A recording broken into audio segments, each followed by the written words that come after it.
and welcome to Hightailing Through History, a history podcast where two sisters get high on history. I'm Laurel, the older sister. Making me Katie, said younger sibling.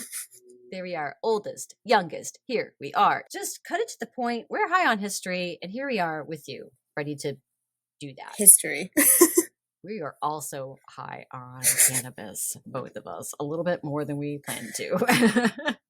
It is episode 4 of season 3, which ends up being episode 83 in total. So welcome in. I'm good, dude. I'm good. I found some sangria that I forgot I made. What a happy little surprise that is. It was fantastic. It's absolutely fantastic. And then also the edible. Also that. Ask me what I smoked before we got on here. What did you smoke before you got on here? Thank you for asking. It's a strain of weed called Rainbows and Cherries. Isn't that precious? Rainbows and Cherries, it's a good time. Thank you so much for asking. A little bit. It is a success thus far. It's doing the trick. Listen, I just got to say something here. Okay. Here's the deal. Escucha. Your makeup matches fabulously with your wardrobe this evening. Thank you. Thank you. If you're listening, you should be watching. You can go on Spotify or on YouTube and you can watch and you can see what's happening. This eyeshadow. I thought I was just going to like whack some blue and green eyeshadow on to match the blues and the greens in this horrific shirt, which we're about to see in a second. And then I was like slapping it all on. And then I realized, like, I actually don't know how to do colorful makeup. And then I was just like, we'll just hope for the best and hope more people listen and watch. I don't know. It turned out pretty awesome. And I did not expect that. And I'm a little bit proud of it. So also thank you for mentioning that. I really appreciate you noticing that I'm trying to Got you. I'm trying to bring out. You should just show the people what you're wearing at this point because they need to see it. And for those that obviously can't see it, you need to Google Gollum from Lord of the Rings, and that's quite literally what you're looking at on a very beautiful, silvery, pale blue background. Very majestic. I'm really glad that the Lord of the Rings portion at the top of the shirt is going to be more seen than mine doesn't have that. Mine doesn't have that. Mine's just. You don't have that? No, hold on. I gotta show. No. So now Katie matches me with a Smaug shirt. Of course. We promised you all last week that we were going to wear these Lord of the Rings shirts. So good. And it's also a huge shirt too. It goes down mid-thigh. There's no wearing it in public, but it's also so much fun to just I might just maybe keep it on for my mister. He's going to hate it. He'll be like, what you have on? That is. Has he even seen Lord of the Rings? No. Lord of the Rings, anything science fiction, anything fantasy especially it's not my mister's cup of tea. He'll sit through a Marvel movie or two, but any of that sort of stuff is not just not it for him. And that's okay. You know what? We each have our things. It takes all sorts. It takes all sorts. So here are our Lord of the Rings shirts for you all and your viewing pleasure today. I do want to give a big thank you, a big shout out to our very first patron who signed up on patreon.com/hightailing through history. One of our just bestie, dearest, wonderful friends, Matt, is signed up to be our first patron. So thank you. Thank you so much. And you too get a shout out on the show if you become a patron. Plus other things. We have half-baked episodes, which are little mini episodes that we do. It's behind the scenes content, recipes from history that we've done, guest interviews, all kinds of fun stuff. So you should go on over there. But thank you to Matt, our wonderful new patron. Thank you. Mwah. We love you. We love you so much. And you know what else we love? We love history and we love talking about it. That's true. Get stoned. We come together. I say, hey, here's this thing I learned. And Kay goes, hey, here's this thing I learned. Surprise. And then we get to share it with all of our friends. And we have such a great time doing it. And normally we are surprising each other with our story. But we know that Katie has a two-parter. So we kind of, if you listened last week, you know who the second person is. Katie, should we just have you go first? You don't have to do this. It's my gift from... Save me the anxiety. Sure. Yeah. So last week, Katie did C.S. Lewis. And Katie, do you want to take it away for your part 2? Our tale begins in a place we might not expect. South of the equator, Ooh. What? I know. In a town that I'm gonna do my best. Bloemfontein? Bloemfontein? It is located in South Africa, just west of the small little country that's within South Africa of Lesotho. Lesotho? Oh. Yeah, Lesotho is a kingdom that's landlocked in the northern part of South Africa. That's what I Googled that one real quick. Editing Laurel here. The name of the country is Lesotho or Lesotho, depending on where you are in the world, slightly different pronunciations. Just to the west of that, it's January 3rd in 1892. John Ronald Reuel Tolkien is born to Arthur Tolkien and Mabel Tolkien. Sadly, Arthur Tolkien, Tolkien's father, died from complications of rheumatic fever. This would lead Mabel Tolkien to relocate to Birmingham, England, with a 4-year-old Tolkien and his younger brother Hilary. In 1900, Mabel converted to Roman Catholicism, a faith her and her eldest son would practice devoutly throughout their lives, which I'm pretty sure I mentioned last week. That was a big thing for him, and I don't think a lot of people realize that. Like, he was very, I guess devout would be the word, very, very devoutly religious his whole life. Like, he never wavered on it, which is really interesting. He always struck me as, like, a very, like, knew his path and in life person. Does that make sense? Yeah. Like, he never seems like he doubted a decision that he made. And I'm like, damn, dude, What's that like? I would have side quested 3 times by now. God, what is that like? Right? Man, He's just very resolute.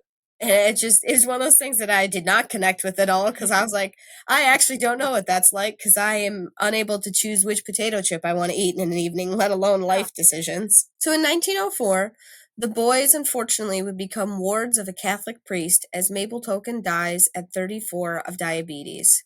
And the boys would go on to live with relatives and at boarding homes, all whilst being under the guardianship of that priest. I don't actually really even get the, like, impression they ever even saw him all that much. Like, they just kind of went between boarding school and then, like, their aunt's house and then back. Like, that was it.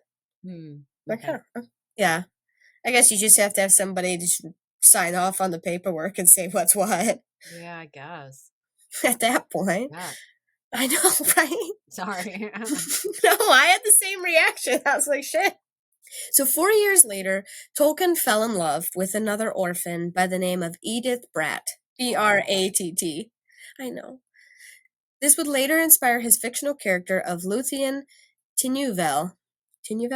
However, his guardian did not approve of this secrecy, this love that had blossomed, and it would not be until Tolkien's 21st birthday that he would ask for Edith's hand in marriage. So he met when he was 16 and she was 19. I think she was 3 years older than him, if I remember correctly. If that matters to you, to build this budding romance in your mind. So, just assist you there so you know where to put everybody. In the meantime, Tolkien would be continuing his education and got his first class degree, which I guess is maybe a master's degree, but it's first class, dude. First class degree at Exeter College, and specialized in Anglo-Saxon and Germanic languages and classic literature, which is ironic because he hated literature, but he said he didn't have time for it or something like that. Anything that's like past medieval, he's like, I simply don't have time for it. I was like, all right, like, calm down. Right. So Tolkien would enlist as a lieutenant in the British Army and served in World War I, and all the while keeping up with his writing. He fought in the Battle of Somme, according to Julian. I looked it up. The French. Oh, yeah. Julian. Yeah. You just stared at me blankly. I was like, cool, good talk. Well, I was going through my mind, like, my mental Rolodex of how many Julians I know, and I go, I actually don't know any Julians. And I was like, oh, that Julian. Yes, the YouTube Julian. YouTube Julian. He fought at the Battle of Somme, in which the Allied side sustained heavy casualties, and Tolkien himself was released shortly after this due to illness. It didn't say what the illness was, though.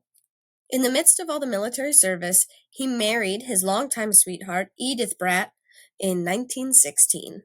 That's important, dude. Just remember these things. Upon finally returning to England, Tolkien resumed his study of linguistics. No surprises there. This dude loved linguistics. Like, he never stopped, like, being involved with it. And I was like, man, I didn't know that you could be that excited over the way a language is structured, but this dude was, like, to the nth degree. Yeah. I mean, not only just having a love for language and understanding of it and for it, but creating it.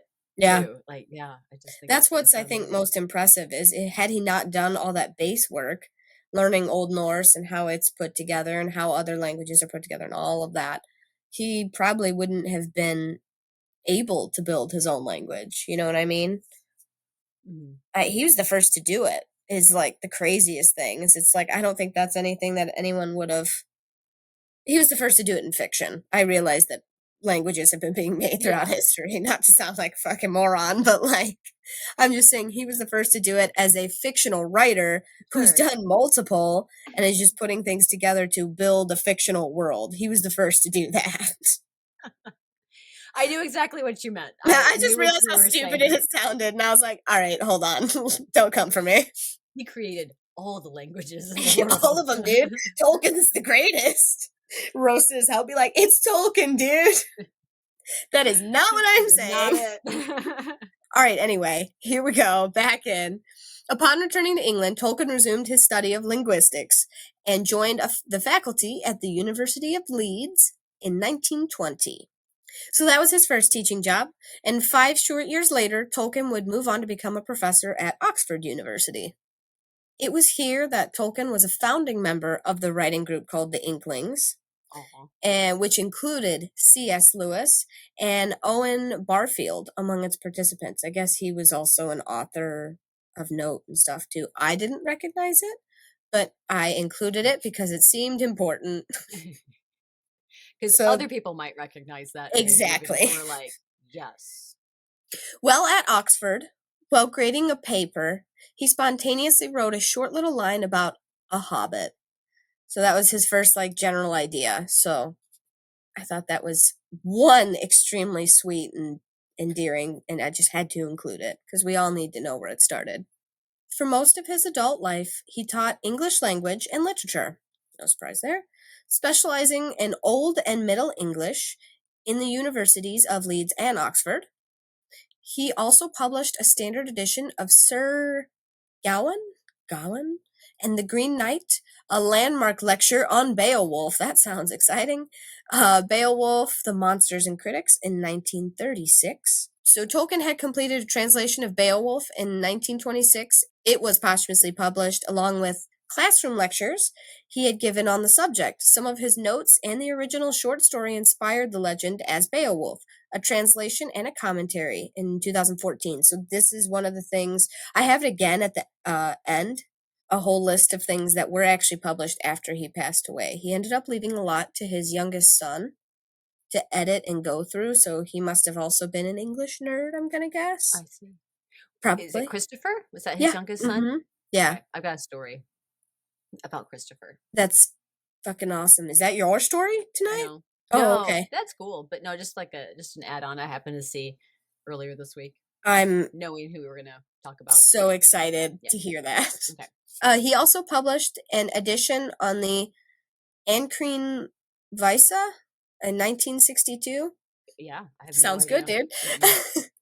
We just kind of looked at each other like, yeah. I figured all things are important. All books are beautiful. In his spare time, Tolkien amused himself by writing and getting lost in his own world or worlds. He wrote an elaborate series of fantasy tales, often dark and sorrowful, set in a world of his own creation. He made this legendarium, dink dink. Ooh.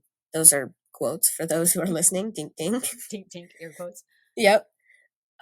His legendarium would eventually become the Silmarillion. I was going to ask if that became the Silmarillion, because when you said directory, I was like, oh, that makes sense. That checks out. You know? Did you read the Silmarillion? I have not. Okay, I was going to say that shit. I read 5 pages in because I wasn't finished yet with Return of the King, and I, like, my brain, like, short-circuited, and I was like, yeah. It's good, but it's dense. It's very dense. Like, yeah, it's a lot. It's a lot. It's good, but like you'll want to take notes because it's actually that thick. Okay. Yeah, I a lot of times kind of go to SparkNote because it'll actually kind of break it up a little bit better for you to make sure that you understood what you just read. He likes to write in the style of medieval poetry a lot. Longest sentences ever. And it's rough. It's so like sentences are long, the ideas are big, and they're being like described very largely, and you're just like, dude. I forgot that until I've recently read Tolkien again. And wait, can we put something to bed real quick? Is it Tolkien or Tolkien? I always go Tolkien. Shit. I know. I can look it up. Okay. Tolkien. Oh, just as a backup. Everybody says Tolkien, right? That's how I say it, Tolkien. J.R.R. Tolkien. So everybody gives a different answer. Should I say it the other way just to like cover both bases? So then, if you want, I've never been corrected for saying Tolkien. Okay. Anyway, well, I went back and I read one of his books, and Which one? God, what one was it? I think it probably was The Hobbit. I think, yeah. And I was reading it out loud. I was reading it to my newborn son. Oh yeah. So he had like sound of voice and stuff. So I was reading it, and I was in the middle of it, being like, oh my God, I don't know where I'm at in this sentence now. Like this sentence is on its own journey and back again. Like it was the longest thing. And I was like, did I miss some punctuation somewhere? And then I just realized I had to take a breath in it. And I was like, oh God, this is something. But crafting a world, telling an overall story, brilliant. Yeah. However, I actually found that I really have a hard time reading it because at a certain point I'm like, stop it, end your sentence. This here should be 2, not 1, 2. He does, and he kind of sometimes almost meanders off halfway through a paragraph and then gets back on track and comes back, and you're like, wait, what? It's a lot to keep track of. It is. That's kind of the thing. It's writing that will exercise your mind. That's why I think Tolkien is more geared towards the older kids, whereas C.S. Lewis is a little bit easier, more digestible for younger kids. Yeah. And a little bit less scary, a little bit less dark. Just a little bit. There's still murder and stuff. So, like, war, battle, death. Anyway, back to Tolkien. But his tales of Arda and Middle-earth also grew from a desire to tell stories, influenced by a love of myth and legends. So linguistics, it's not a lasagna, dude. Linguistics and... I was thinking linguine, but it's not pasta, dude. It's not pasta. He loved Norse mythology. That was a big one that he studied. It was Norse, and there was one other really big one. Germanic, the old Proto-Germanic. So, like, High Lung era. If anybody listens to High Lung or likes High Lung, kudos to you. I just saw them. It was the most unmatched experience of my life. I was front row, too, so that was fucking awesome. It was so cool. But a lot of the time period they draw their history from is a lot of the Germanic, Proto-Germanic studies that Tolkien would have done. Interesting. So he writes a lot of his mythos and a lot of his stuff based upon all of that. So while he had children, yes, Tolkien did. With the children, he loved to create these stories. A lot of stories evolved from playing with them, but generally he kept it to his lighter fare, not maybe orcs, beheadings, and all these things, It was more humorous and joyful than his darker writings. And I think most people would agree with me, maybe not, but reading The Hobbit, and I think they did a decent job-ish. I have my issues with it. The Hobbit should have only been 2 movies, not 3, but whatever. But I think most people would agree The Hobbit has a much lighter tone than The Lord of the Rings. The Lord of the Rings is a lot darker, a lot more like overshadowing, like the world will actually fall apart into pieces, things will go south fast, shit will hit the fan, Right. And then The Hobbit, I feel like, is just a lot more, even the way when he's writing about Bilbo, it's just like lighter, and it's so much more like child-friendly. You get what I'm trying to say. I got you. I'm saying it badly, but you got it.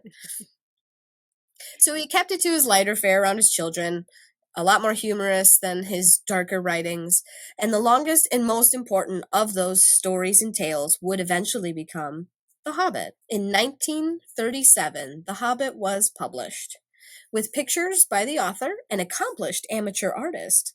So he did all the pictures too? Yeah.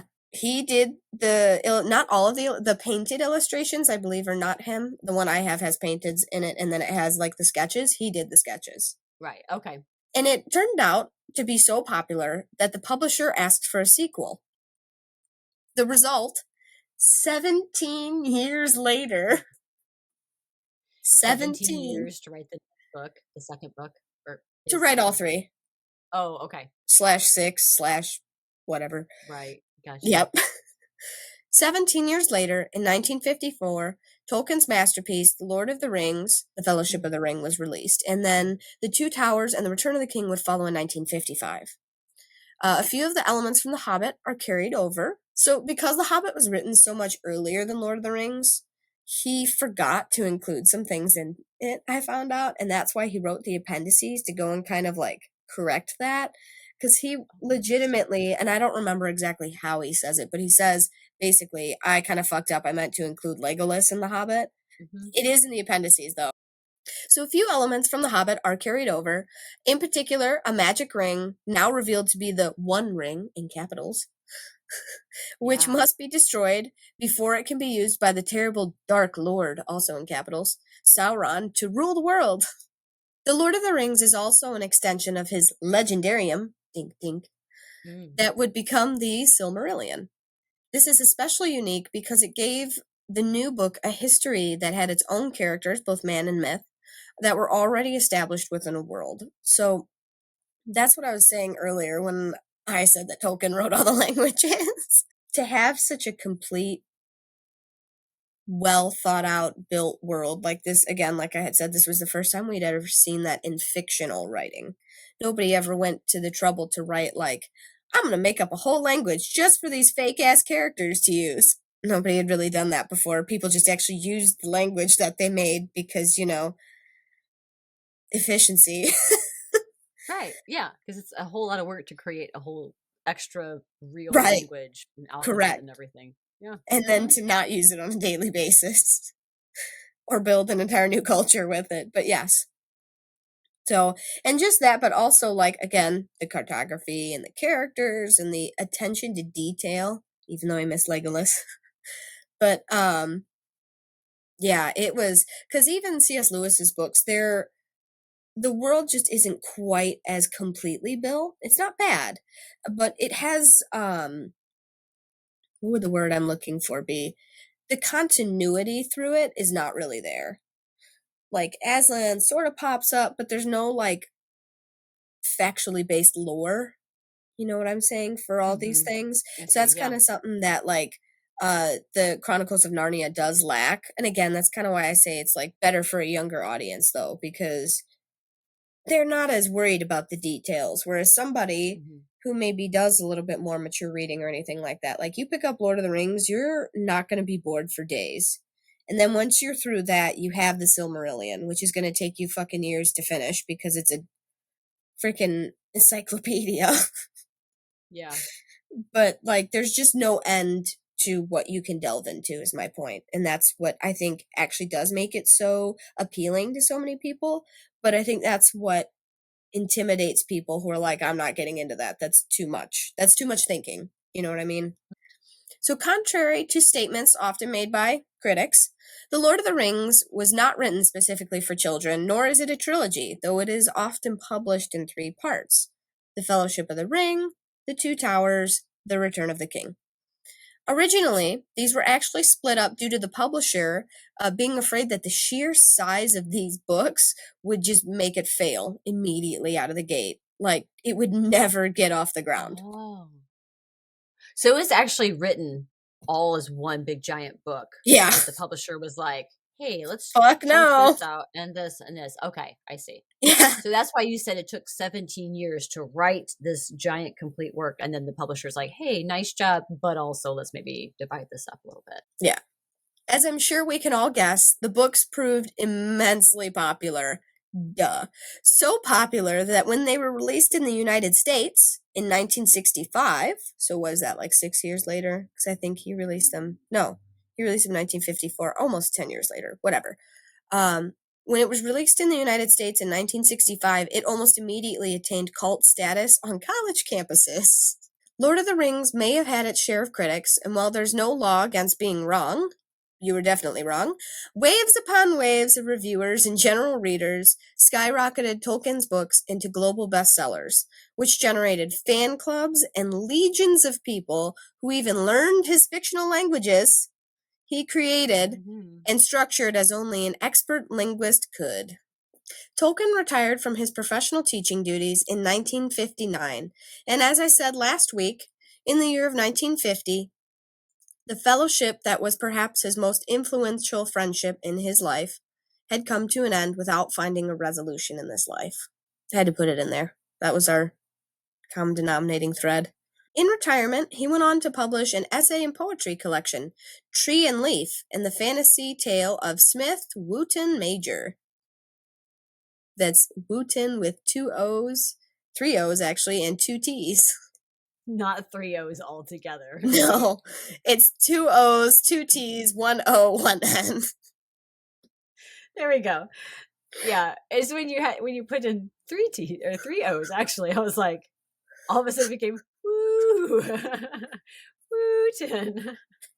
I was like, pretty sure that's not how it's supposed to be. You're like, I kind of think not, so I'm going to need some verbal acknowledgement here.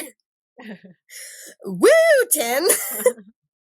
In 1971, his wife and lifelong love, Edith, passed away on November 29th.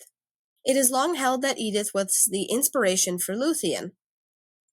In a letter he wrote to his son after his beloved wife's death, he said, "I never called Edith Luthien, but she was the source of the story that in time became the chief part of the Silmarillion. It was first conceived in a small woodland glade filled with hemlocks at Roos in Yorkshire, where I was for a brief time in command of an outpost of the Humber garrison in 1917, and she was able to live with me for a while. In those days her hair was raven, her skin clear, her eyes brighter than you have seen them, and she could sing and dance, but the story has gone crooked, and I am left, and I cannot plead before the inexorable Mandos." Damn, dude. I know. He definitely loved Edith from 16 till, death. Mm-hmm. It's no wonder he could write a good love like Aragorn, Aragorn, and Arwen. Yeah. I got it, dude. On September 2nd in 1973, at the age of 81, John Ronald Reuel Tolkien passed away in Bournemouth, Dorset, England. He was survived by his 4 children and a lasting legacy of Middle-earth. Several polls since 1996, that's the year, yes, have named The Lord of the Rings the best book of the 20th century. Is it even a question? Mm-hmm. And its success made it possible for other authors to thrive by writing fantasy fiction. Man, what a kickstart it was to an entire dusty genre and section of your library that most of you don't visit. Mm-hmm. Which, that's interesting, because last episode we were talking about how Oxford, is it Oxford or Cambridge? It's Oxford. Is it Oxford? It's Oxford. They weren't like recognizing. They still don't. The way I don't think the way you would think that one would for such a famous author that came from your school and taught there too. An alumnus and wrote his best-selling series at your school. Yeah. This is the bench or whatever. Because he was there till 1959, and they came out in 54 and 55. Mm-hmm. And then The Hobbit was 37. And everybody made fun of him for it. Like, it was funny. And I was like, how is his any less great than fucking magical-ass lion guy over there? Like, his shit's just as ridiculous. What is your problem? So, Lord of the Rings, again, this is still in 1996. It has sold more than 50 million copies in some 30 languages by the turn of the 21st century. Wow. Yeah. It's a fucking powerhouse, dude. What are you doing about it, Oxford? Let's talk about it. I know. What the? And, of course, a film version of The Lord of the Rings by New Zealand director Peter Jackson, released in 3 installments in 2001, 2002, and 2003, achieved worldwide critical and financial success. Jackson then adapted The Hobbit as a trilogy. Should have only been a duo. Whatever they call that, part 1, part 2. It's some money, man. Oh, I know. 1 for 3 versus 2. Yeah, we might as well. I mean, I was one of those people, so yeah. I wasn't going to not go. The Hobbit trilogy comprised of films An Unexpected Journey in 2012, The Desolation of Smaug in 2013, and The Battle of the Five Armies in 2014. Tolkien also had other shorter works released in his lifetime. It's not all just Lord of the Rings. Well, most of it is, actually. Yeah, I'm fucking lying to you right now. The Adventures of Tom Bombadil and Other Verses from the Red Book in 1962. The Lord of the Rings, Tree and Leaf, which was like a collection of like poetry and stuff, in 1964. And Smith of Wootton Major in 1967. In his old age, Tolkien, unfortunately, failed to finish The Silmarillion, a prequel, quote-unquote, dink-dink, air quotes for those listening, to his youngest son, Christopher, to finish, edit, and publish in 1977. Other things that were published after he passed away by Christopher, he had to edit and finish working and all that. Ironically, it's called The Unfinished Tales of Numenor and Middle-earth in 1980. The History of Middle-earth, Volume 12, 1983 to 1996, so I'm guessing all 12 volumes. And the Children of Húrin, this is one that I was going to check out. Narn One Chin Hurin, The Tale of the Children of Hurin, published in 2007. Christopher also edited Beren and Luthien in 2017. Beren and Luthien was the love story that's a huge part of The Silmarillion, inspired by Tolkien and Edith. How old is Christopher now? If he's still alive. I mean, 2017, that was a lot later than I think he is still alive.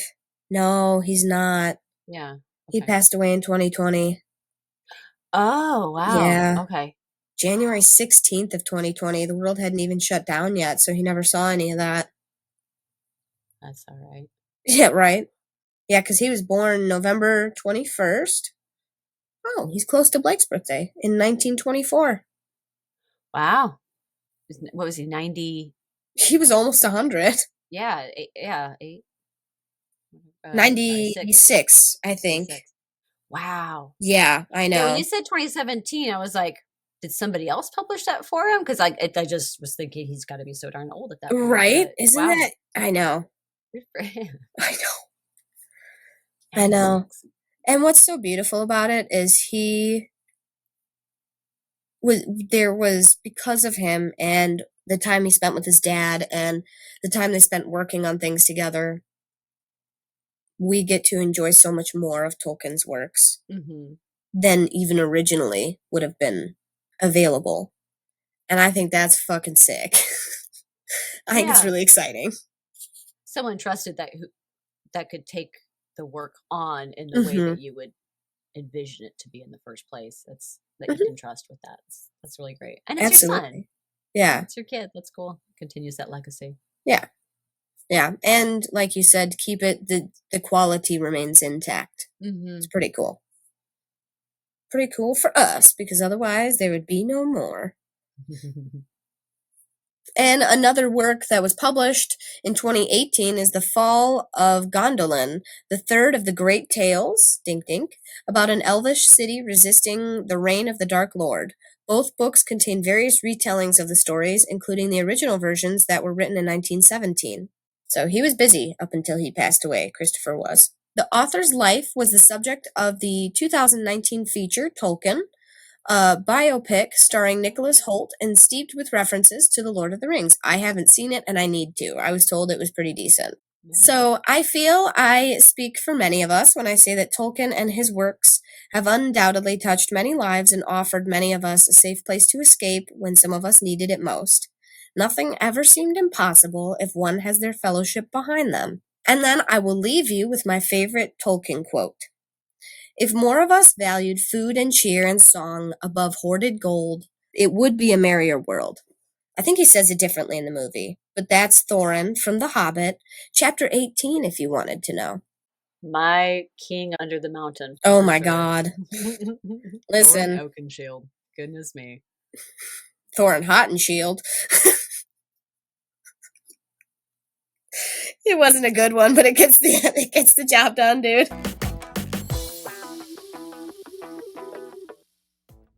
Welcome to the midway point. We are halfway through the history.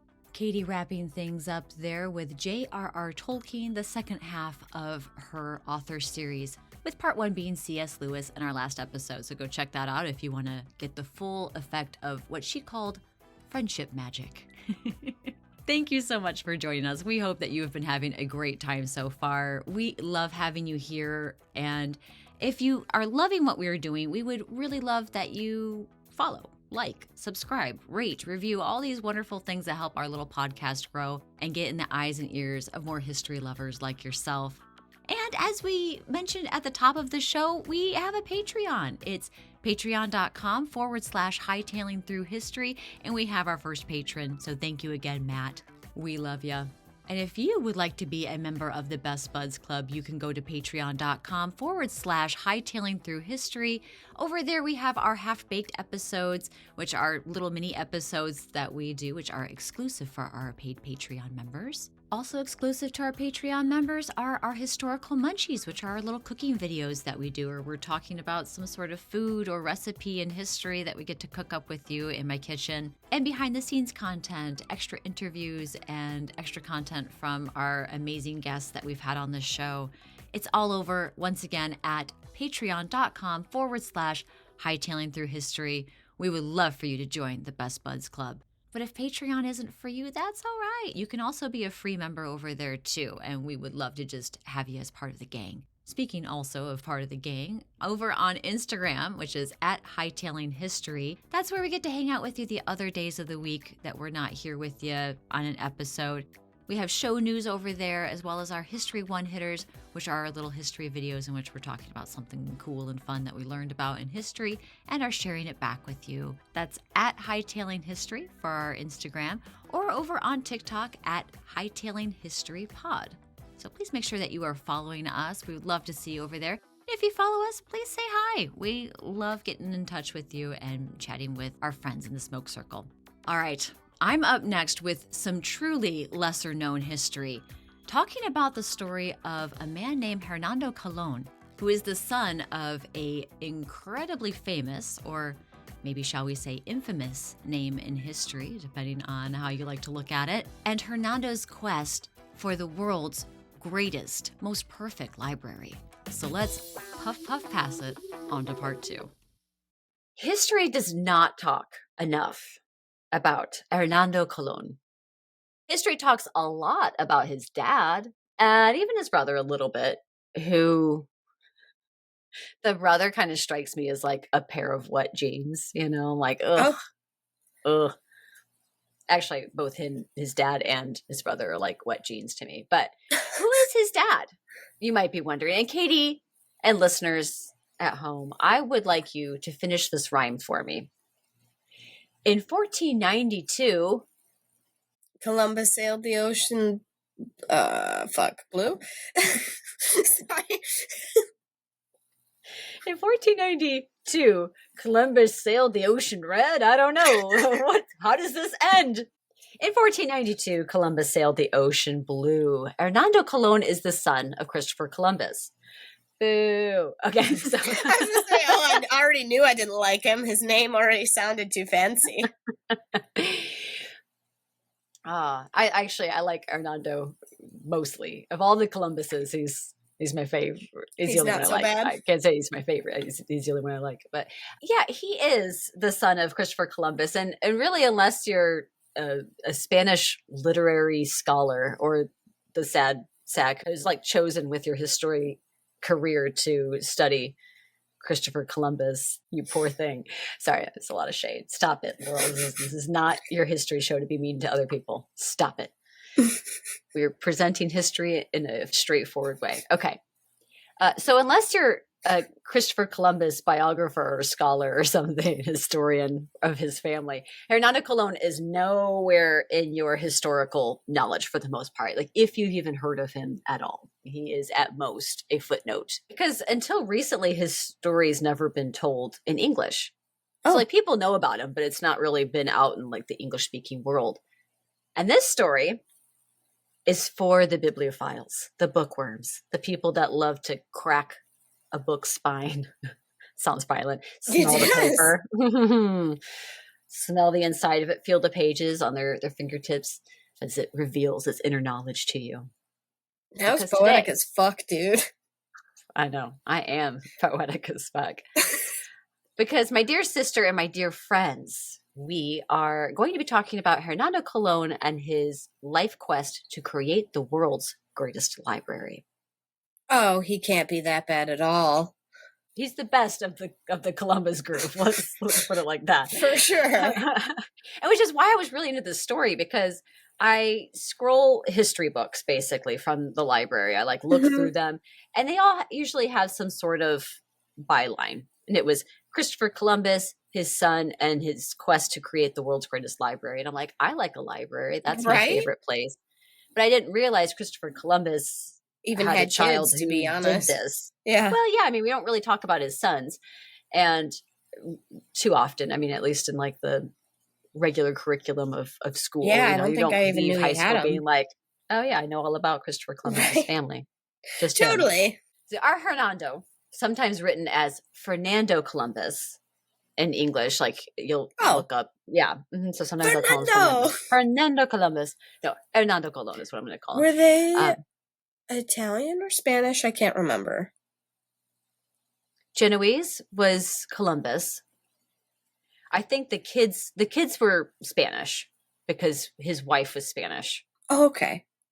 Wasn't he Italian though? Yeah, he came from like the what do you call the province or the district or whatever of Genoa, Italy. Oh, okay. Yeah, so he was Genoese originally, and then sailed for Spain. Okay. I knew there was some Italian connection in there.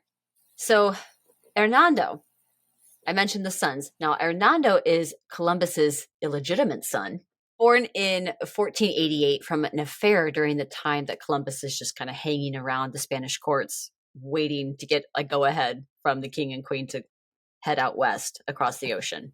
Couldn't be bothered to be faithful to his wife. Yeah, Columbus is a fucking winner, dude. He wins a lot of awards. Probably not always the best awards, let's be honest. But yeah, so he has a son, Diego, who he's had with his wife. It's his older son, his legitimate son. They're both his kids, but you know, we talk about legitimacy and this sort of sense. And then there's Hernando, the younger one. Hernando's brief biography, really like all you need to know about him is that being Columbus's son and growing up in the Spanish court granted him quite a bit of power and privilege. And Columbus, to his credit, really seems to love Hernando and does things with him. It's not like he abandons him and he doesn't shun him. Denies him in any way. Now, the other thing you need to know, and this is probably the most important one because it drives everything that Hernando does throughout his entire life, and that is that he loves his dad so much. Like, dad is a god to him, and he badly wants to prove himself to be his father's son and filled with that same adventurous explorer spirit. And in fact, young Hernando went on Columbus's third and fourth voyages with him, so his final 2 voyages, and Hernando chronicled them from the contact with the local native peoples, observations of their different cultures and practices, to the mutinies, to many references to the book of prophecies that his dad wrote, to his father's failing health and everything. So at a very young age, as a young teenager, he is chronicling these voyages. After returning back to Europe, a sick Christopher Columbus later passes away in 1506 when Hernando is 18. Contrary to popular history myth, Columbus doesn't pass away a penniless pauper. And in fact, very contrary to popular history myth, he was rather wealthy and bequeathed his estate to both of his sons. That's generous. And then gave some money to Hernando's mother, probably a little bit out of guilt. So Hernando's mother, Beatrice, gets a little chunk of change too. And I think where the myth comes from, and this is another thing that Hernando's dealing with throughout his life, but I think the myth might come from the fact that the money that the Columbus family believed to be owed to them from the New World, they're like, we've put claim on this land for Spain, but since we found it, we as the Columbuses, we think that we should be getting a like almost like royalties. Yeah. Like there should be money coming basically that we get. Yeah. And so this all gets wrapped up with the crown for decades to come. And so it's always something that the family's got going on. But he had money when he died. There just was more money that was expected to them. Gotcha. So yeah. The entitlement, dude. Yeah. I'm thinking that's where the myth comes from there. But for the sake of our history today, just in case any of you were like, no, there's something with money there. I remember that. That's probably where we're coming from. But so for the sake of our history today, for our history episode. Myth busted. Just know that Hernando inherits some coin from his daddy and also his daddy's books. The most precious ones to Hernando are the ones that Columbus himself wrote, the Book of Prophecies and the Book of Privileges, which were both written shortly before Columbus's fourth and final voyage. What are those? I'm so glad you asked, Katie. So these books, I can't know shit about Columbus. I'm just gonna put it out there. No, I didn't know about these books either until I researched this, and I can't help but have a snide smile on my face about it because they're so silly. These books were essentially written, again, by Columbus with the help, I think also Hernando and a couple of other people helped him put it together. But these books were essentially written as the reasons why he, Columbus, should be given money from the Spanish crown to then go forth once again to the Americas, well, the New World. And all of the ideas it contains are, in my humble opinion, self-important. And in the opinion of those who want to be on the right side of history, they're racist, they're imperialistic, they ultimately support colonialism and a rise of nationalism to happen and all this sorts of stuff, which echo through to today, like literally current events that are going on right now linked to some of these sorts of ideas that are coming up in this book. Well, that's my hot take. Anywho, here are some things also that we need to know about Hernando. Let's add a little bit more to this list. He loves books, loves them. And not only does he love books, but he loves words and pictures and lists and organizations. And he gets curiously obsessed with organizing and listing things and collections. Okay. And he's real young too. So, well, young for our standards. He's probably like middle-aged at this point. Right. I was like, not then. He's already an old maid if he's not married yet. What is he fucking doing? So he's around 21, 22. Oh, and he's practically ancient, dude. Yeah. He's in his 40s. He travels to the epicenter of the Renaissance, and that's Rome. And the Renaissance essentially was this revival of literature and art and philosophy that came from ancient Greece and Rome. And as he's hanging out in the city, he starts following the great minds of his day, of his time, taking their classes, learning from them, buying and reading their books. He has such a voracious appetite for learning that he goes down rabbit holes. You know, I don't know if you do this when you're studying and researching for an episode. As you learn one thing, you're like, that's interesting. Let's follow down that rabbit hole. Oh, that's interesting. This thing. And he spans his knowledge across so many subjects and sub-subjects. Anyway, subgenres of metal, dude. I got you. Yeah. I'm right there with you. He's going through them all. And he's just like buying up books on all these things along the way. It's hard to say when the book buying habit turned from personal collection to world's greatest library. Oh. Because certainly people can like have a huge collection of books, but it doesn't have to be it's got to have a Dewey Decimal System. Yes. Yeah. And a good point that was brought up by the author. I liked what he said in it for the book that I read on this. His name is Edward Wilson Lee. He wrote the book, The Catalog of Shipwrecked Books. And he quotes a 17th century librarian scholar saying, even 50,000 books without order is not a library any more than a crowd of 30,000 undisciplined men is an army. You got to have a system. You got to have systems in place. Now, certainly while he was in Rome, Hernando would have visited some pretty great libraries, like the Vatican's. Vatican's got a huge library. And the Medici family collection. Medici's, of course, they had all kinds of stuff. But both were considered the best models for other libraries around Renaissance Europe.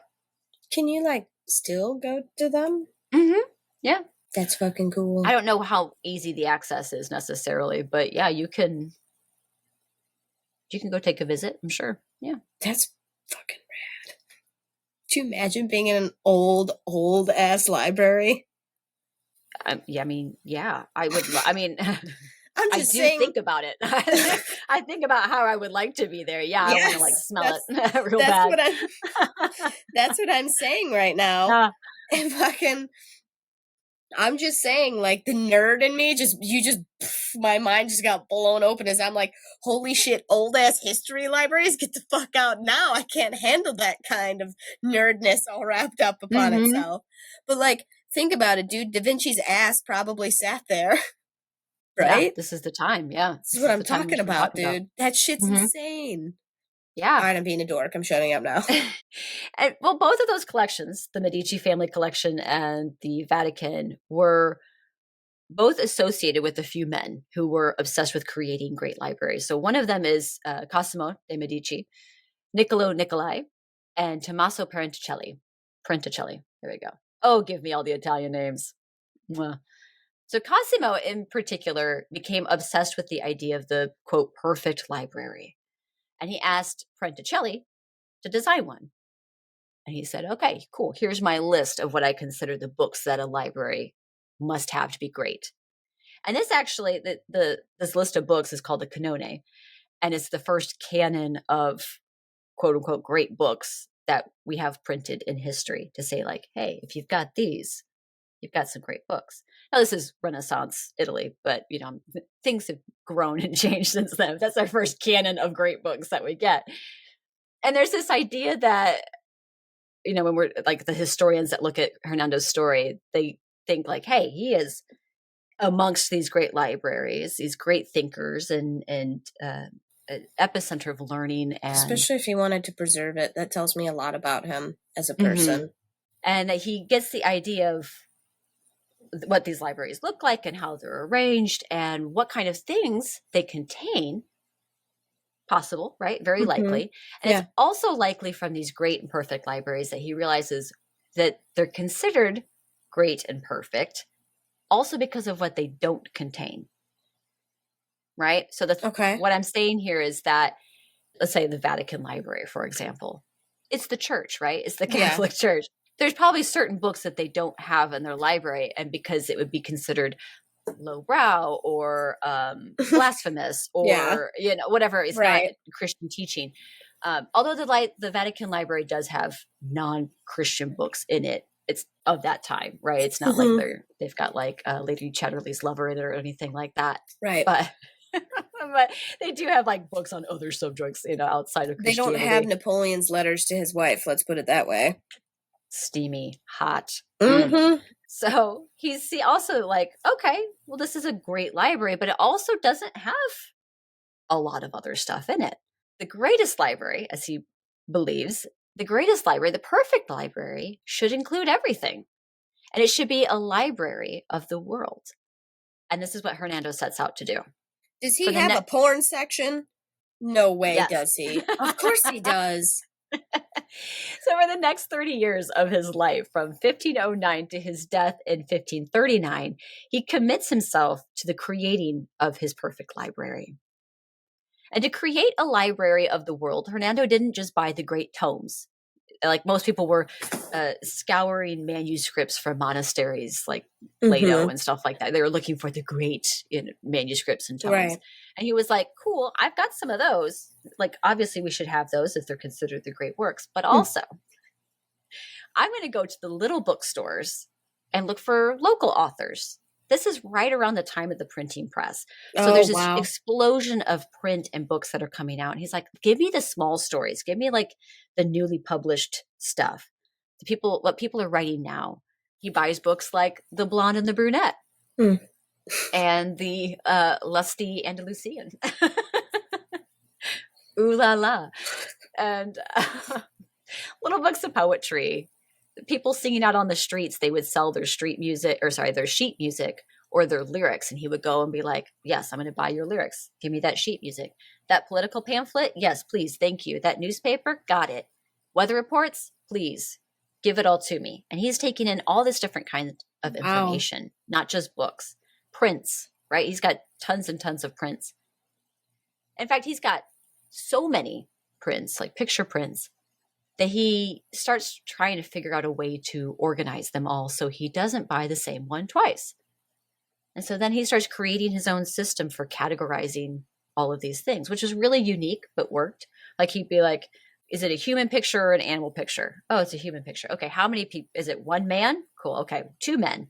1 man, 2 women. 2 women, 1 man. And he would have like this whole organization system. And it worked. He didn't buy the same print twice. Oh, wow. But he had everything very laid out. It's really impressive. It's really impressive. Yeah. He travels around Rome, gathering all those bits of history and art and literature, like a little knowledge-loving magpie. A little like knowledge goblin. Yeah. Like a Smaug with all of his coins under the mountain. And then he follows along these various trade routes of Renaissance Europe through Central Europe. So he's... I mean, in 1530 alone, he's going to pick up poetry, songs, oral traditions written down. He's going to get all of it. And I'm kind of here for it. Like, I'm along for this fucking ride. Like, if you made this a PlayStation 1 fucking game, I would have played the shit out of it. It sounds like something... PlayStation 1. Yeah. Well, that sounds like something that would have been made for, like, into a PlayStation 1 game. Yeah. Yeah, it does actually. Mm-hmm. Yeah. Like an old 2 Tomb and Raider 3 sort would of not thing. have been for it, but 1 totally would have done it. Yeah. Absolutely. Slightly boxy and like angular with its graphics. Yeah. Mm-hmm. Oh yeah. Love it. Yeah. I really like the thought of it. That's all where coming all together the in my energy mind. went. My high-ass mind was like, no, that's right. And I was like, no, you are right. I'm not going to even argue with you. Yes. I mean, this is later down the line in his life, but in one of these years that he travels, 1530, just in that year alone, he visits 19 major cities. And he's doing it all on horseback, by the way. Oh my God. He doesn't even have a boat? No. So he's using the boat to ship things back, but he himself is just going on his horse across Europe. Yeah, damn. I know. He's amazing. He's doing it from Rome to Paris and present day Germany and Belgium. Like, just I'm just saying, like, the dedication it's there. Mm-hmm. He did not half-ass this at all. He believed in this. He believed, and he went for it.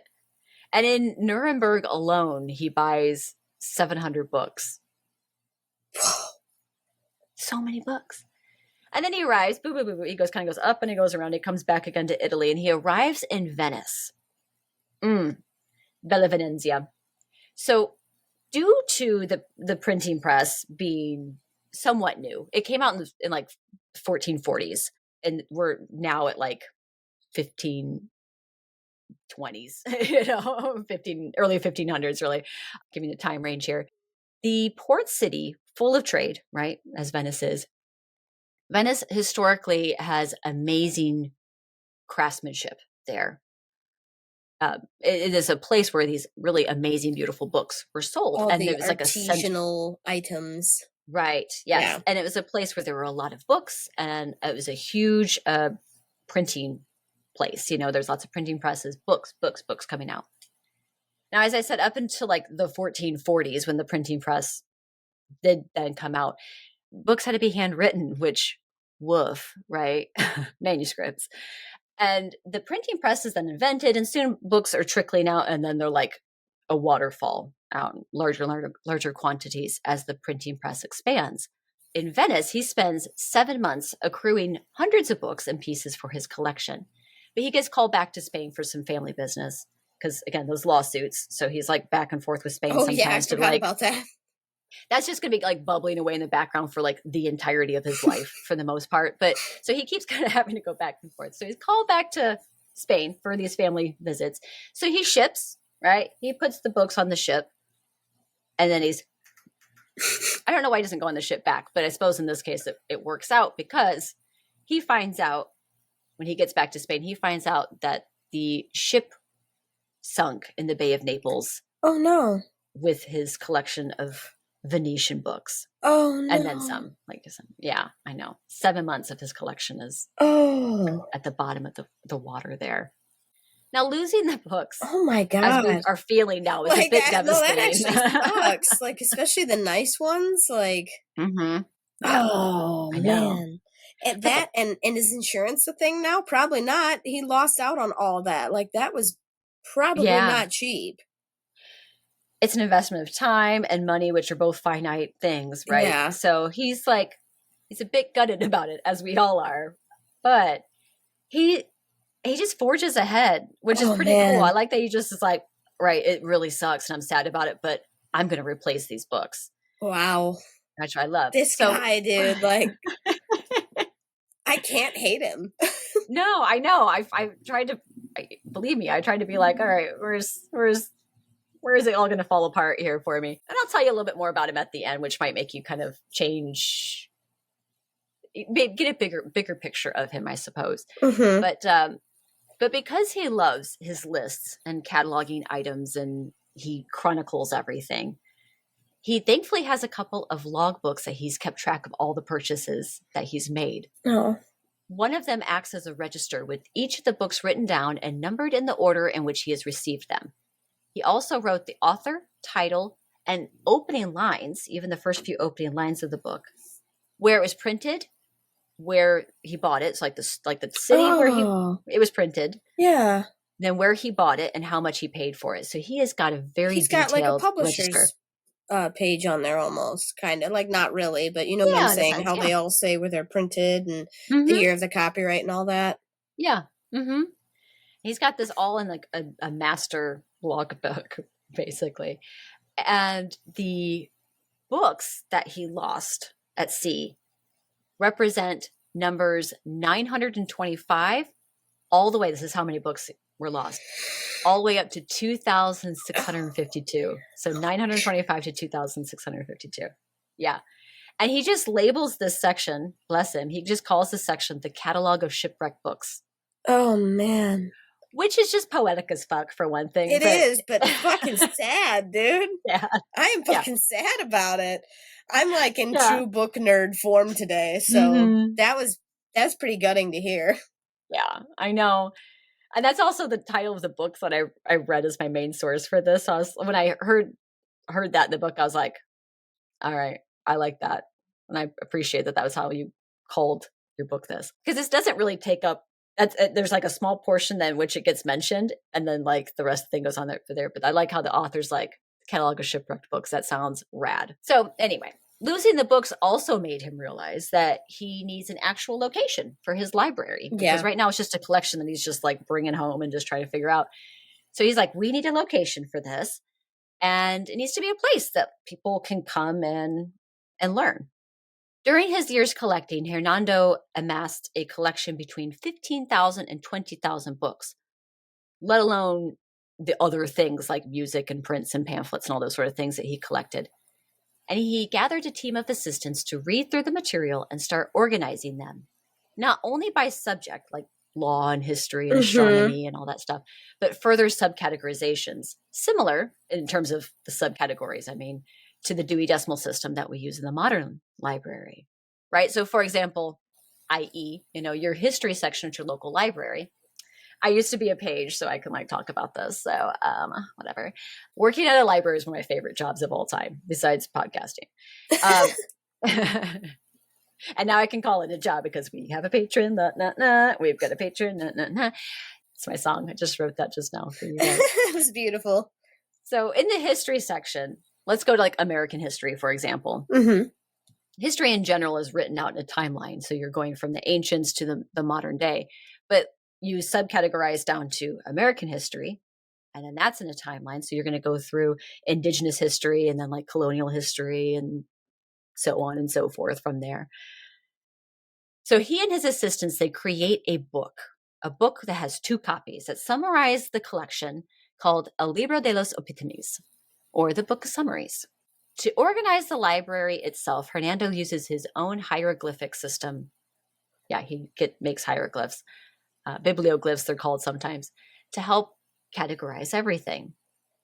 These hieroglyphic symbols had a variety of different ways that they could be used and put together, which would suggest certain paths through the library to find the knowledge and then related knowledge that you might be looking for, which is really fucking cool in so many ways. That's like a knowledge quest. Get the fuck out now. This is insane. Take me on a quest of knowledge. That's exactly what Absolutely. that is. It's a lot like a Google search. Yeah. Right? Like you go to Google and you're looking up something and Google goes, well, here's something that's pretty precise to what you're asking me, but here are some other related things. Yeah. Based on an algorithm, right? It starts piecing together what sort of knowledge you might be looking for. Yeah. And he's essentially trying to, like, he's got that in his mind. He's autofilling you, dude. Yeah. He knows what he wants, but it's very challenging to try and put together a new system where that hasn't ever been a system before. Correct. And create that. I'm so impressed with this guy. This guy has an insane mind.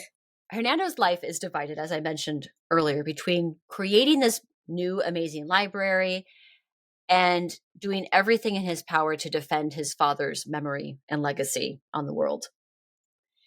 In later years, he wrote his father's biography, and now in his 40s himself, which is considered old for the time period, makes me feel super ancient.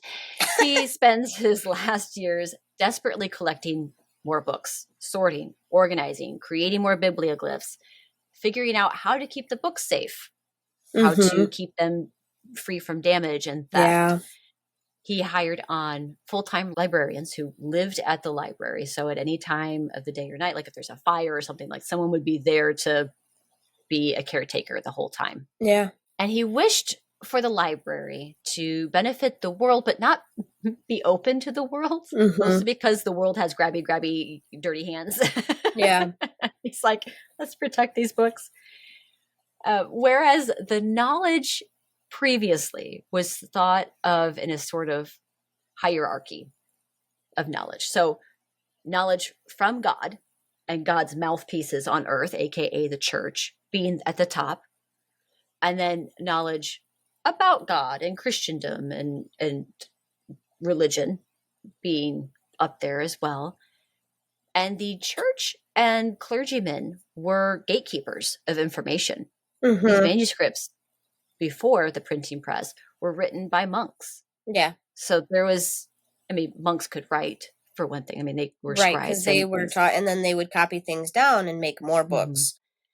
So for Hernando, even though he has faith, he is not one to be like, it has to be done in the church. He is of the idea that like God is if God is everywhere, then we don't have to like be in a church or have someone be the middleman for our salvation with God, right? Like I can have that, like Lutheranism, basically, even though it's not explicit that he's Lutheran per se, it just kind of fits into what his ideas already were for his own personal brand of faith. Now, for him, his library was for the thinkers, the humanists, the scholars, people already on this quest of knowledge to learn, but then to teach others. So his was almost like a scholarly library, not gate kept by the church, but he also like didn't want all the people to be touching his stuff. Yeah. Which I understand. Now, most of me and most of you, it seems like, Katie, is like, bravo. Yeah. Let everybody learn. Awesome. Yeah. Got it. But also, there's a little information adding in here. He did echo his father's views of Spain's imperialism for the world. Yeah. Like that Spain was like going to be a universal power, and how it played in these sort of these self-righteous religious prophecies that his dad wrote about in his book of prophecies. Essentially, when we boil it all down, there's like a few things that have to happen. And this isn't just Columbus who's spouting these ideas. This was a common idea of the time. Okay. And it was that all of the world's people need to come to Christianity. There is one last great crusade against the Muslims. So that way there's a Jerusalem that gets created so Jesus can come back. Okay. And it is Christianity then. It's not Judaism at all. It's straight up Christianity. Mm. Yeah. And then, or it's Zionism, basically. Yeah. Right? Yeah. You know, so then there has to be a universal, like, earthly kingdom. So in this sense, Columbus said, King Ferdinand and Queen Isabella, the king and queen of Spain, you should be the leaders of everyone. The leaders, right? Yeah. Because I have gone forth into the world, I have found this new land where I suspect the Garden of Eden is. We're going to find the Garden of Eden. We're going to bring Christianity to more people in the world, and then therefore Jesus can come again. Yeah, I'm trying to boil it down enough, but that's it makes sense because a lot of people from these places, they believe that what they are doing is the greatest thing in the world, and those people who believe they're fighting for the right thing will go to great lengths to make it happen, and they really believe that they are going to make the world a better place. And that doesn't surprise me that he echoes a lot of what his dad did, because he sees his dad as bringing prosperity and wealth and all these things to other people. Whereas that, obviously, you zoom out in the history lens and you get a kind of a better understanding of that, why it's problematic. But I see why he had that attitude, especially with his upbringing and what he experienced and he witnessed in his life. It makes sense. And for Hernando, he wanted his library to be like the brain, like the nervous system of all of it, you know? So his dad went forth, you know, physically went forth into the world and did this thing. And he was like, I want to bring the knowledge to educate everybody, like all kinds of knowledge, to educate the world and gently bring people to the Christian God. Because if surely you have all the information that you need, you go, oh, well, our God is the best God, that kind of thing. Right. And he wasn't totally obsessed with this idea, but that was the theme. His goal. You know, is to back up, again, his father's memory and what he was doing. And he was really into the knowledge aspect, but he's like, well, then why can't we use it for the glory of the Spanish crown and glory of God, you know, that kind of thing. And he explicitly was not about the subjugation of people. He was like, we're going to do this without he truly harming believed, the native people that we meet. But he truly believed that his way was the right way. So he thought that, again, like you said, once you have all the knowledge, you'll know the truth as well as I do, you know? Yeah. But it's such a monumental task, though. I mean, this is huge. And once they get 10,000 books organized and sorted according to their methods, the system starts to break down. And then the books then just start to get sorted according to the language in which they are written. Oh, no. Now, keep in mind, he had about 15 to 20,000 books in his collection. So if they get 10,000 done, that was pretty good. That was a pretty good feat as far as I'm concerned. But then as it grew and Hernando's looking at his twilight years, the question of the day then became, how is this all going to get paid for?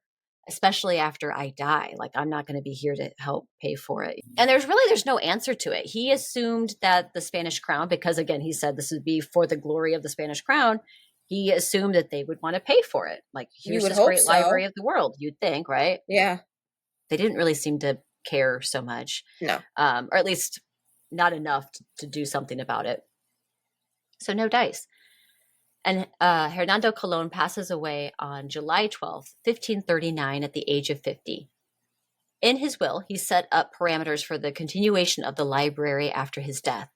He did not want any of the collection sold, and he wanted the librarians and those who were associated with the collection to continue to make it grow, so that way the library continued to grow and get organized. He bequeaths it all to his nephew, Diego's son, who, like his father Diego, is also very much a wet pair of jeans. He takes no interest in books in general and the library in particular, and the library languishes for a time, and the books end up held in the Seville Cathedral. Oh. Over the many years, the collection dwindled down to about 4,000, with the contents being lost to theft, damage, and, heavy sigh, the Inquisition, who were not happy with non-Christian books and topics. So some of those books were destroyed or taken out of the collection, whatever they might be. But today, if you wish to visit the Biblioteca Colombina, there we go. It's still kept at the Seville Cathedral, where it has been since 1552. Wow. But I have a little mystery for the modern age. You ready? Shortly after Hernando's death, the 2 copies of the Libro de los Epitomes goes missing. The only surviving copy got found quite by accident in 2013 in Copenhagen. It's believed that the book got sold off to a Danish ambassador by a Spanish noble during a time of economic decline in the 17th century. The book was part of a collection called the, here we go, Arnamagnæan. I'm hoping. That sounds Arnamagnæan familiar. collection at the University of Copenhagen. But it was just kind of like on a dusty old shelf, like way in the back, because it wasn't really part of the rest of the collection. Yeah. Because this collection is Icelandic books and manuscripts. So they're like, there's this book written in Latin and it doesn't really fit in here. Yeah. And the only reason why it was there in the first place was that the person who was putting this collection together originally, Arne Magnusson, he wanted a lot of Icelandic books, but in this lot was the Libro de los Epitomes. Oh. So he's like, well, do I have to take that book? I mean, I guess I'll take that book because I want the rest of these books. Yeah. So I'm just going to put it on this shelf here because it doesn't really fit in with the rest of our collection. It's like an Indiana Jones. There's a big warehouse where they put the Ark. It's like, what else is in there? What else is in some of these libraries and collections and places? Like, what is some weird thing that you're like, oh, well, this has been sitting here for years. We've just never really looked at it before. And it's not, because it's not a little book. It's massive, I would think. Yeah, right? it's about a codex of what they have. Yes, it's about 2,000 pages. Yeah, and it's nearly a foot thick. So that does not surprise me. It's just there. And thankfully, as some of the Copenhagen collections caretakers, and at this time, they find this giant book again on the random shelf, and they call in Seville historian Guy Lazur, or maybe Guy Lazur, because he is from the University of Windsor in Ontario, Canada. He comes in to take a look. And Professor Lazur is one of those people I mentioned at the top of the story who's like one of the few people that knows about Hernando Colón in the first place and the story of the library. Yeah. And he knew exactly what he was looking at when he sees it. Wow. And he's like, this is so fun. This is so exciting. And he just thinks it's fun and exciting for himself. Right? What's that? The other one is gone, right? They've not been able to find it. So as far as the smarty pants are concerned, they have the only surviving copy in the world. Damn. In history, right? So as of 2019, there's a project underway to transcribe and digitize the manuscript from 16th century Latin. And it's been estimated to take about 5 to 7 years. So sometime soon, we probably might be seeing that. Mm-hmm. It'd be really interesting to see how many books were in this collection, especially since it's dwindled down to like just under 4,000 books from the original 15 to 20,000. Right. And just my final thoughts on this. What I find really amazing and what I was struck by over and over again reading this story is that not only is he creating essentially the first internet, a non-digitized internet, which is cool, like a cool way of thinking, like algorithm wise, very big ideas. But it's a library of the world, and I really love that because there's a sort of elitist, this it's very Eurocentric, or it's centered on different religion, or it's gatekept in some way. Like all these different libraries, there's kind of this elitist or classist sort of, the archive, right? The archive is all those things in its nature. And so I love that he's like, well, what about the lusty Andalusian? Right. What about the lyrics on the street, the singing the songs of the people of the day and the entertainment that it's bringing to the masses and the common person? That it wasn't just the scholarly and the monastic knowledge in these great manuscripts from, Plato and the classics, but whomever, and it's that knowledge he from cared, everywhere.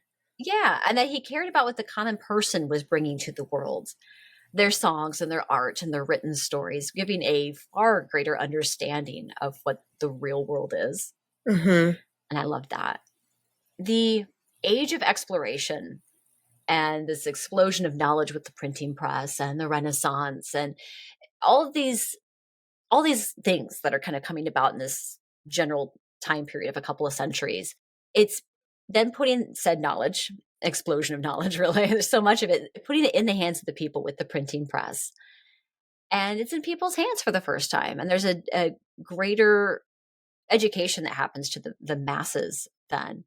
And Hernando's gathering of books and items for his library also led him, these are just side quests he had, creating the first botanical garden in Europe, because he was getting all these plants that were coming in from the New World. And he's like, well, let's look at their medicinal properties. And so he's working with botanists just to be creates like, what kind of first botanic garden on his way to making the best library? Like, what the? Yeah. Yeah, this is just a side quest. I could have talked about this as well, too, but I'm like, I just got to add this in at the end because he's doing so much. And it was a focus on pharmacology. How can we use this for the betterment of medicine and for people? And again, no big deal, just a side project. And another one that he has at some point is creating a dictionary, which he was doing actually. I believe he started it on his voyage with his dad, the third and fourth voyages. So he's very much a teenager. Yeah. And he's putting together a dictionary. And he created that dictionary for a long time, up until, late 20s, maybe 30, early 30s sort of time. Wow. When another dictionary came out and that was like the first dictionary. And that was the one that everyone was like, oh, this is wonderful. Let's use this. Colón's was actually larger than the one that ended up getting used. Yeah. But he was just like, oh, well, if they've got one already, I'll just scrap it. So he had this huge dictionary that just ends at a certain point. Oh. And he's like, okay, well, I'm just going to focus on my library. This guy. I just really admired his appetite for learning and trying to make all of the projects that he was involved in, all these different main projects and side quest projects, for the betterment of society. Yeah. For all people, not just the elites, not just the church, but for everybody. And I think it's such a fascinating story. And nothing has ever really come to fruition with that sort of thinking until Google existed, until like Ask Jeeves and like Yahoo and like search engines existed and actually digitized all of the world's information and then put it out on the internet. But until that point, like the humans couldn't do it. Yeah. But he had the idea to try and make it happen and put forth one hell of an effort. And so bravo to you, Hernando Colón. What an interesting person. It was fun, right? That's a story I wanted to do for a long time. I've started the book a few times and then like ended up being like, no, I want to do something else. And so when you had two authors in a row, and I was like, I'm not going to do another author. But I'm like, I think I'm going to give it's my love letter to the library, one of my favorite places. So what I would like to do, I'm in the process of the researching of it, but what I would like to do is have a half-baked episode on other great libraries of the world. You can all weep for Alexandria and all the other great libraries that have been lost to history. Right. Fact and fiction. We'll see. But I want to do that as like a half-baked episode that will be up on our Patreon. That would be a good one. I'm working on that one, seeing if there's something we can make out of it. But there we go. Hernando Colón, Columbus's kiddo, and his universal perfect library. Something that Columbus did well was raise him. Yeah, I know. I was like, the Columbus is general. Like you read little clips about him throughout this book, and it's just like, oh God, Yeah. And I know it's in vogue to shit on Columbus, I guess. But I mean, but it's true. I mean, he's and a lot of the explorers, they really opened the door to a lot of problems, and that's what I think is problems is the biggest understatement. Mass genocide for centuries and subjugation of people, but loss of culture. Yeah, that's what's so frustrating to me. I think about the age of exploration. I love the idea of people living in another part of the world, not having knowledge of anywhere else, right? Mm-hmm. Like aside from just where they've traveled so far, and the maps are small. Oh, that was another thing. He was a map maker, and he was also like head of geography for Spain. Like he worked for the crown and like made maps and understood magnetic variation when it came to navigation. I'm like, he's a smart dude. Yeah, he was very clever. Yeah, and I love this courageous thought of what's beyond our shores. Like what else is out there? And I think in its essence, it's such a wonderful, beautiful idea. But no one went about it very well. Well, you have to remember you're taking countries that have been embroiled in territory wars for thousands of years, and then taking them to a new people who are on a totally different train, man. They're just vibing on their own land, and then when you get there, it's difficult because their attitudes and they're coming from two totally different places. Conquest was the name of the game from where these guys are coming from. A lot of the First Nations were migratory. Yes. They didn't necessarily stay the same place all year. And they would have, like someone was talking about, when they left their fall planting grounds to come back later the next summer, because they would migrate. And then when Europeans arrived, they were like, oh, wow, look at all this natural, amazing plants planted here, like so nicely for us. It's like, no, that was agriculture of the people who live there. They just migrate by the seasons. But they didn't look at the land as belonging to them. They looked at the land as kind of like a living ancestor that they would live off of. It's kind of like the quickest way to put it through, but just totally just a bad combo, dude. I don't know how else to say it, except it's a terrible fucking combination. Yeah. Because nothing good was going to come of it. Yeah. Because not only do you have, again, ownership and conquest coming from one side, you also have they're backed by somebody who's supplying the money, and you have to carry out what the contract says. So if you don't come back with something that made it worthwhile, then what the fuck did I hire you for? Right. And also, like with Columbus, with his Book of Prophecies, these monarchs, in this case Spain, but monarchs in general across the board, all were believing to be ordained by God. Like, I am God's person on this earth. And my ideas and my decisions are divine, not just in charge. They're divine.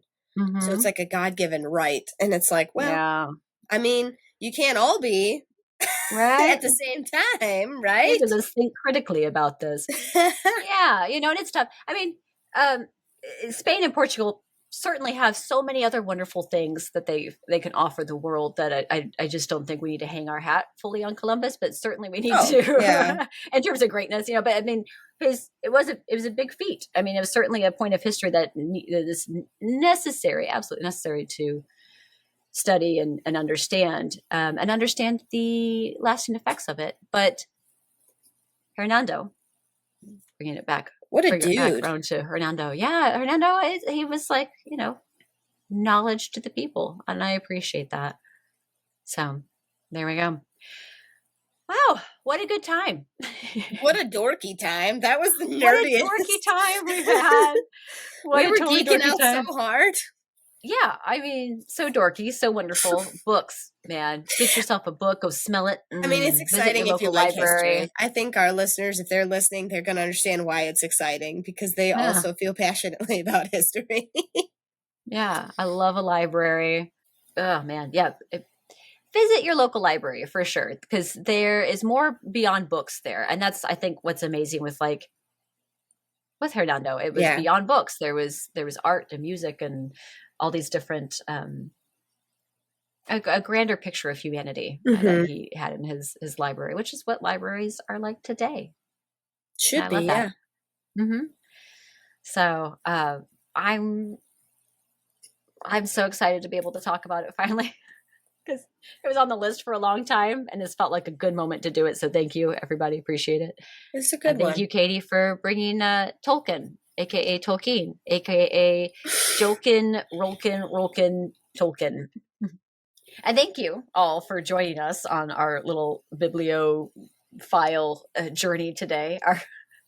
Our quest to Mount Library and back again, with our one book to rule them all, the Libros de los Epitomes, being found in Copenhagen, thank goodness.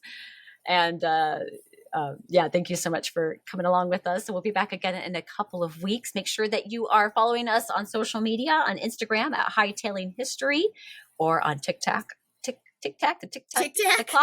clock app on at Hightailing History Pod. There we go. There it is. But that's where we hang out during the times when we're not with you. So please make sure that you're following us over there. Make sure that you're liking and subscribing to the show, so that way you know when to, when we come back again. You're not sitting there waiting for us. Where are they? You can subscribe, and then you get an announcement to say we're and then here. You don't have to remember. It remembers for you. It remembers for you. Which is what I need in my life. Yeah, just like a great algorithm to, anyway, trying to tie that back in again. That wasn't working so well. So anyway, we're going to be back again with you in a couple of weeks. And in the meantime, folks, get money, get high, give love, and Rohirrim! Riders of Rohan! Theoden King stands alone. Not alone! Rohirrim! They all fucking charge up. Yeah. Amazing. Go watch Lord of the Rings. Fly, you fools. Is it Fly, you fools, or Fly? Fly, you fools. Gandalf! No!